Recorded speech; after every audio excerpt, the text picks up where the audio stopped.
All right, so we've got quite a bit to dig into this time. I mean, Yeah. you guys really sent us some fascinating stuff, even a pronunciation guide. Yeah, that was much appreciated. Yeah, I thought that was really helpful, especially with some of these acronyms and just more complicated names. And then this PDF just packed with news and analysis on all of these Indian defense deals. So, Hmm. I mean, our goal for this deep dive is to go kind of beyond just the headlines and really try to pull out what's really significant and why this matters for India's overall defense strategy. Yeah, it's a really interesting time for the Indian defense sector. They're making some really big moves and procuring some pretty important hardware. Yeah. So let's get right into it. We're talking, uh, right off the bat, just huge numbers. Yeah, the financial scale is definitely eye-catching. This fiscal year, we're looking at a total of over 2,09,050 crore rupees. Wow. And that's almost double the previous highest amount spent. Right. It's a pretty significant acceleration in their commitment to strengthening their defense capabilities, I think. Yeah, almost makes you wonder, is that a change in priorities or is that a response to a perceived increase in threat level or, You have to wonder, a little of both, maybe? yeah, it could be a bit of both. I mean, it's definitely going to have implications for their fiscal policy and how they're allocating resources across the board. No doubt about it. Well over 2 lakh crore. That's a lot of rupees. Yeah.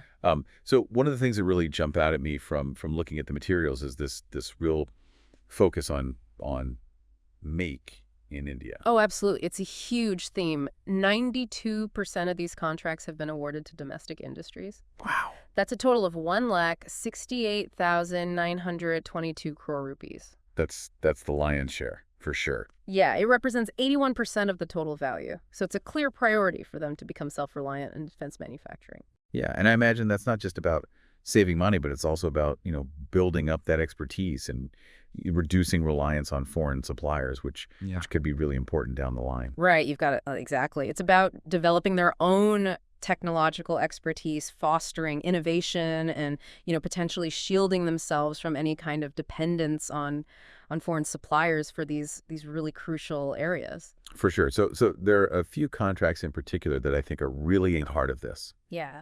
if we really want to grasp what's going on. Yeah, there are three that really stand out. The first is a massive deal for 156 light combat helicopters. These are the LCH Prachand, and they're being produced by Hindustan Aeronautics Limited. HAL. Yep, HAL, exactly. And these helicopters are going to be split between the Army and the Air Force, with the Army getting 90 and the Air Force 66.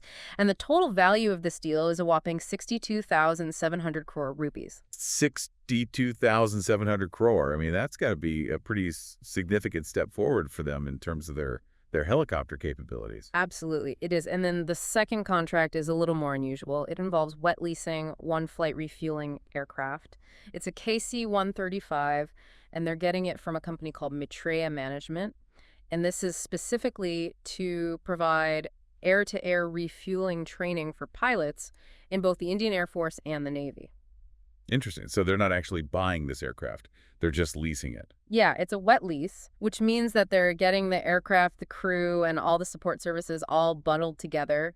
It's a much more flexible option, especially for something like training where you don't necessarily need to own the asset outright. Yeah, that makes sense. And it's probably a lot faster too, right? Oh, yeah, for sure. I mean, they're expecting this aircraft to be operational within 6 months. Yeah, that's a pretty quick turnaround. Yeah, it really is. It suggests that there's a pretty urgent need for this training capability. Makes sense. And the third key area. Yeah. The third area is about beefing up their ground-based firepower. They're procuring 307 units of the ETAGs, and this is pronounced ETAGs, by the way. Oh, attacks. Okay. Yeah, and that deal is worth 6,900 crore rupees, and they're also getting the Nemes tracked version. Okay. And how do you pronounce that? That's pronounced Namis. Namis. All right. Got it. And that's going to cost them 1,801.34 crore rupees. So these are pretty substantial upgrades to their artillery and anti-tank capabilities. So we've got these three core areas, major boost to helicopter capabilities, this new approach to aerial refueling training, and then a pretty significant strengthening of their ground-based firepower. Yeah, you got it. Okay, so let's dive into that helicopter deal first, that LCH Prachand. Sure. Like we said, the sources are calling it the biggest ever in terms of helicopter procurement. We're seeing numbers, around 62,700 crore, although one source did mention around 45,000 crore, so maybe a little variation in reporting there. Yeah, there's always a bit of that. But regardless, it's a massive investment. So why is this particular acquisition such a game changer for India? Well, the LCH Prachand is going to significantly enhance their aerial combat capabilities, and this is particularly true in those really challenging high-altitude regions like Siachen and eastern Ladakh. And we're talking about the Himalayas, right? Right, exactly. And this is all happening in the context of, the ongoing situation with China and the line of actual control. So this high-altitude performance isn't just a bonus, it's absolutely essential for them to be able to operate effectively in those border areas. It's interesting, this helicopter didn't just kind of appear out of nowhere. It's had quite an evolution. Right, it's been a long process. It actually started with the Advanced Light Helicopter, the ALH Dhruv, and that served as the basic platform. Then they developed an armed version of the Dhruv, the ALH Rudra, which was a quicker way to get an indigenously developed armed helicopter solution. And then the LCH Prachand project itself was initiated back in 2006, and the first ones were inducted into the Indian Air Force in October of 2022. So it's been a real journey of development and refinement to get to this point. Yeah, so the Rudra was sort of like a stepping stone then leading up to this more specialized attack helicopter. Exactly. So what are some of the key differences then between the LCH Prachand and the earlier Rudra? What makes the Prachand so much more capable? Well, one of the most obvious differences is the seating arrangement in the cockpit. The LCH Prachand has tandem seating, which means the pilot and the co-pilot, who also operates the weapon systems, sit one behind the other. Okay. And this is generally considered to be a better setup for combat operations because it gives both crew members better visibility and it's more aerodynamic. Makes sense. The Rudra, on the other hand, has side-by-side seating. Okay, so that tandem arrangement seems much more purpose-built for an attack role. Definitely. And there are also some big differences in the design and capabilities of the helicopter itself. The LCH has enhanced radar-absorbing materials and a much more robust crash-worthy structure, which is really important for survivability in combat. Yeah, for sure. And fundamentally, the LCH Prachand is designed purely for attack roles, things like anti-tank missions, close air support for ground troops, whereas the Rudra, while it is armed and capable, is more of a multi-role helicopter, so it can also be used for troop transport and other utility tasks. So the Prachand is really a specialist then? Yeah, a specialist for a very important job. Yeah, so our sources make a point of comparing the Prachand to a couple of its international counterparts, specifically the Chinese Z-10 and the Turkish T-129 attack. What's the main takeaway from those comparisons? Well, the LCH Prachand really shines when it comes to high-altitude operations. It has a service ceiling of 6,500 meters. 6,500 meters. Yeah. Okay. Which is significantly higher than both the Chinese Z-10, which can only reach about 6,000 meters, and the Turkish T-129 attack, which tops out at 4,572 meters. So that extra altitude capability could really be a deciding factor in a conflict. Absolutely, especially when you consider that they're likely to be operating in the Himalayas where the thin air can really affect the performance of a helicopter. So it's not just about having an attack helicopter. It's about having one that can actually perform in the environment where it's needed most. Precisely. Yeah. All right, let's talk about firepower. What kind of weapons and sensors does this thing have? Well, for close-range engagements, it's got a 20-millimeter M621 cannon that can fire at a rate of 800 rounds per minute. 800 rounds a minute. That's pretty impressive. Yeah, it is. And for anti-tank missions, which is, one of the biggest threats in modern warfare, it carries the Helena anti-tank guided missile, which has a range of 7 to 8 kilometers. And the Helena is a fire-and-forget missile, which means that once the crew locks onto a target, they can just fire and move on to the next threat. That's got to be a huge advantage in combat. Oh, yeah, it makes them much more survivable, and it can operate in all weather conditions, too. All right, so what else is it packing? Well, it also has MBDA ATAM air-to-air missiles, which have a range of up to 6 kilometers, so it can defend itself against other aircraft. Makes sense. And then for less heavily armored targets, it can carry 70-millimeter FZ-275 laser-guided rockets, which have a range of up to 8 kilometers, so it's got a pretty good mix of weaponry there. Yeah, it does. It sounds like it. And then in terms of sensors, it has a pretty sophisticated electro-optical pod that includes FLIR, which is basically thermal vision, so the crew can see heat signatures even in complete darkness or bad weather. Essential for night operations. Exactly. And it also has a helmet-mounted display system, which means they can operate the targeting systems just by looking at a target. Wow.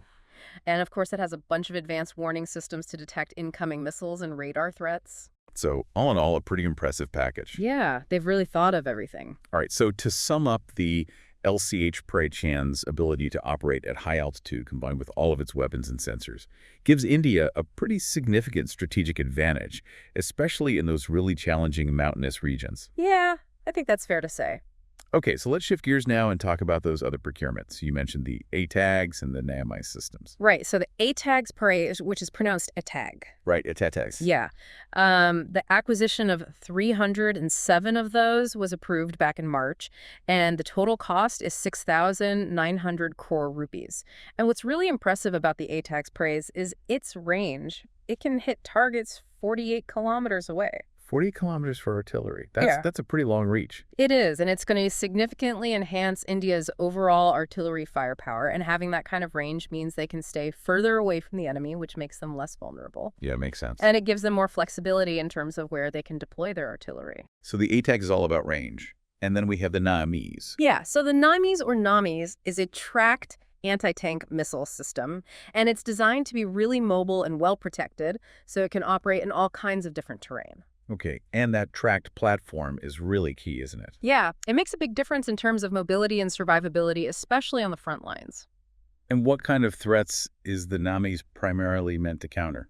Well, it's specifically designed to take out modern armored threats, tanks, and other heavily armored vehicles. Okay, so the ATAGs is about long-range artillery, and the NAMIs is about mobile anti-tank capabilities. And both of these systems are made in India, right? That's right. They're both prime examples of India's push for self-reliance in defense technology. So they're really walking the walk with this Make in India initiative. Oh yeah, they're putting their money where their mouth is. And it's not just about the military hardware either. The development and production of these systems involves over 250 domestic companies, and a lot of them are small and medium-sized enterprises. So this is also a big boost for the local economy. It's really win-win. Then you get the military hardware you need and you stimulate the local economy. Exactly. It strengthens their defense capabilities and helps to grow their domestic industrial base. So these kinds of major acquisitions, they don't just happen overnight. What's the process involved in getting these deals approved? Well, the sources highlight the role of two key bodies, the Defense Acquisition Council, or D-Day, and the Cabinet Committee on Security, or CCS. Okay. These are the main decision-making bodies in the Indian government when it comes to defense procurement. So they scrutinize these deals really carefully, and ultimately it's up to them to give the final approval. So it's a pretty thorough process then. Oh, yeah. It involves a lot of strategic consideration and financial commitment, and, of course, political will. And all of this is happening against the backdrop of India's ongoing tensions with China, right? Right. You can't really separate these procurements from that geopolitical context. The sources explicitly connect these acquisitions to India's strategic response to the situation with China, especially along the line of actual control. And you can see it in the types of equipment they're choosing. The focus on high-altitude capabilities with the LCH, the long-range firepower of the ATAG, yes. It's all about being prepared for a potential conflict in that region. And it's not just about having the equipment, it's about having the equipment that can actually function in that specific environment. Right, and function effectively. Yeah. All right. So let's talk about that Flight Refuelling Aircraft again, the one they're wet leasing. Yeah, so the main purpose of that is to provide training for pilots in both the Indian Air Force and the Navy. Air-to-air refueling is really important for extending the range and endurance of their combat aircraft. So it means they can operate further away from their bases and they can stay in the air for longer periods of time. So it's about projecting power further afield and being able to maintain air superiority for longer. Yeah, exactly. And as we mentioned earlier, this is the first time that the Indian Air Force has opted for a wet lease for a flight refueling aircraft. What do you think is the reason for that? Well, wet leasing can be a really cost-effective way to acquire a capability, especially if you only need it for a short period of time, like for training. And it can also be a lot faster than buying a new aircraft outright. I mean, they're going to have this aircraft up and running in 6 months, which is pretty impressive. Yeah, that's pretty quick turnaround. Yeah, it is. It suggests that they see this training as a priority. All right, so big picture here. We're looking at a massive investment in defense, a real commitment to domestic manufacturing, and a very clear focus on building up capabilities for high-altitude warfare. Yeah, you've got it. And all of this is happening in the context of, India's relationship with China and their desire to be a major player in the region. Yeah, and it's worth noting that all of these acquisitions, the LCH, the ATAGs, the NAMIs, and even that flight refueling aircraft, They all contribute to a much more robust defense posture for India. So they're definitely taking steps to make sure they can defend their interests. Absolutely. So given the scale of these investments and this real push for self-reliance, what do you think the long-term impact is going to be on India's defense industry and their overall standing in the region? I mean, with the LCH Prachand's capabilities, how might that shift the balance of power in those sensitive border areas? That's the big question, isn't it? And I think this deep dive has given us some real insights into what's driving these changes in India's defense strategy. Hmm. They're not just throwing money at the problem, they're making very deliberate choices about the kind of capabilities they need, and they're investing heavily in their own domestic industry. So I think in the long run, this is going to make them a much more formidable force in the region. Well, it's definitely a fascinating time to be watching these developments in, and we'll be sure to keep an eye on things and see how it all plays out. Thanks for joining us for this deep dive. Yeah, thanks for having me. It's been a pleasure. And we'll see you next time.